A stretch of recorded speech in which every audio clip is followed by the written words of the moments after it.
बात उस समय की है जब एक विधवा औरत खाना पकाने के लिए जंगल में लकड़ियां इकट्ठा कर रही थी। तभी उसने एक सूखी लकड़ी उठाई जिसके अंदर एक सांप का बच्चा छिपा बैठा था। इस बात से बेखबर औरत लकड़ियों के साथ सांप को भी अपने घर ले गई। घर जाकर उसने जैसे ही लकड़ियों को जमीन पर रखा तभी वो सांप बाहर निकल आया। औरत के पास एक पालतू बंदर भी था जो उसके साथ खेलने लगा। औरत ने सांप को देखा लेकिन उसे मारा नहीं क्योंकि उसके कोई बच्चे नहीं थे। शादी के कुछ दिन बाद ही उसके पति की मृत्यु हो गई और किसी तरह वह इस छोटी सी झोपड़ी में जिंदगी काट रही थी। फिर उसने सांप को पालने का फैसला किया। औरत उसे अपने बच्चे की तरह प्यार करती और भूख लगने पर गाय का दूध पिलाती। फिर ऐसे ही कुछ साल बीत गए और वो सांप अब बड़ा हो गया। फिर एक दिन वो सांप एक लड़के का रूप धारण कर लेता है। ये देख औरत समझ जाती है कि वो कोई साधारण सांप नहीं बल्कि एक इच्छाधारी नाग है। फिर एक दिन सांप ने औरत से कहा, आप मेरी शादी का प्रस्ताव राजा के समक्ष लेकर जाइए। ये सुन औरत बोली, बेटा ये तो असंभव है, राजा मेरी बात बिल्कुल नहीं सुनेगा। इस पर सांप ने कहा, माँ एक बार पूछने में क्या जाता है, मैं जानना चाहता हूँ कि राजा अपनी पुत्री की शादी मुझसे कराएंगे या नहीं।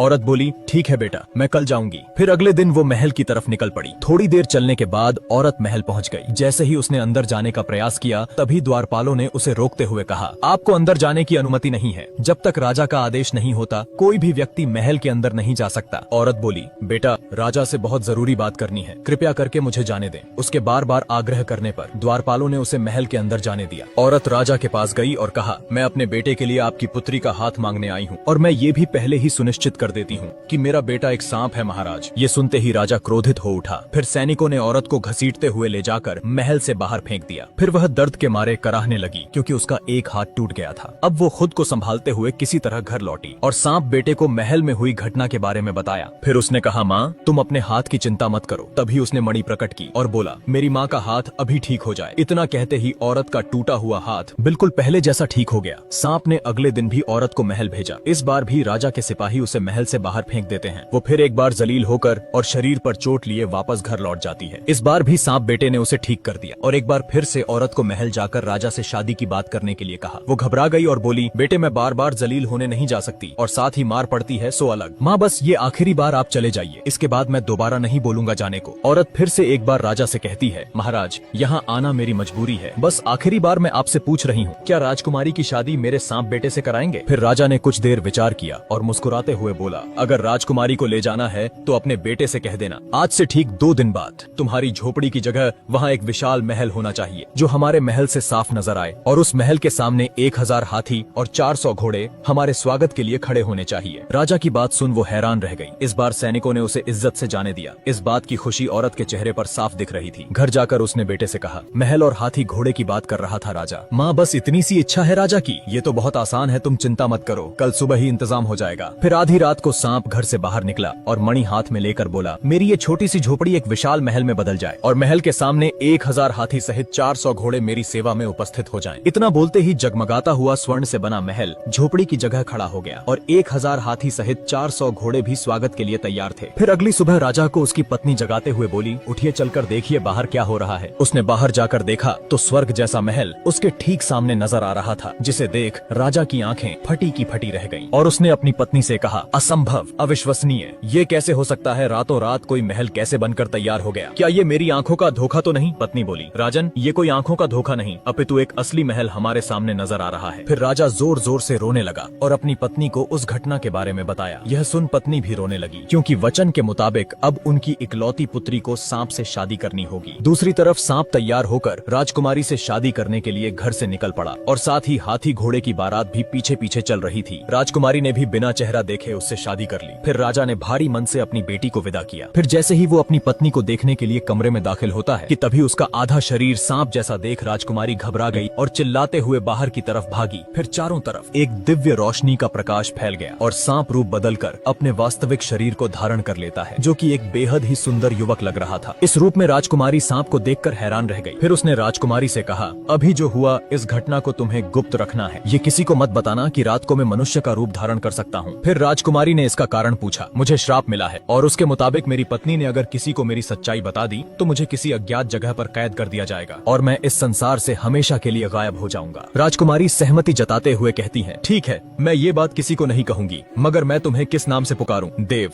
देव नाम है मेरा, तुम मुझे इसी नाम से बुलाना। इधर राजा को अपनी बेटी की चिंता हो रही थी तो उसने एक सैनिक से कहा, जाओ और बिना किसी की नजर में आए मेरी बेटी का पता लगाओ, वो ठीक है या नहीं, कहीं उस सांप ने मेरी फूलों सी नाजुक बेटी को कोई नुकसान तो नहीं पहुंचाया। फिर अगले दिन सैनिक सांप के महल में चुपचाप घुस जाता है और जब उसने छुपकर देखा तो राजकुमारी उसे ठीक हालत में नजर आई। फिर वो महल जाकर राजा और रानी से कहता है, राजन आप चिंता न करें, राजकुमारी वहाँ बिल्कुल ठीक है। राजा को तनिक भी उम्मीद नहीं थी कि ये सुनने को मिलेगा और वो अभी भी संतुष्ट नहीं था। अब 2 दिन बाद राजा ने एक पत्र लिखा जिसमें वो अपने सांप दामाद और बेटी को भोज के लिए आमंत्रित करता है। जब राजकुमारी अपने पति के साथ मायके आती है तब माँ ने इशारों में कहा, मेरी बच्ची हमने बहुत गलत किया है तुम्हारे साथ, तुम्हें कितना दुख झेलना पड़ रहा है हमारी वजह से। माँ ये आप क्या कह रही हैं? मैं अपने पति के साथ बहुत खुश हूँ, बल्कि ये तो मेरा सौभाग्य है कि मुझे ऐसा जीवन साथी मिला। अब 1 महीना बीत गया और नगर में एक व्यापारी के घर शादी थी। उसने राजा और राजकुमारी को समारोह में आमंत्रित किया तो सांप ने कहा, मेरी प्यारी पत्नी तुम पहले जाओ, मैं सूरज ढलते ही इंसानी रूप में वहाँ आ जाऊंगा, मैं तुम्हें फिर से याद दिला दूं।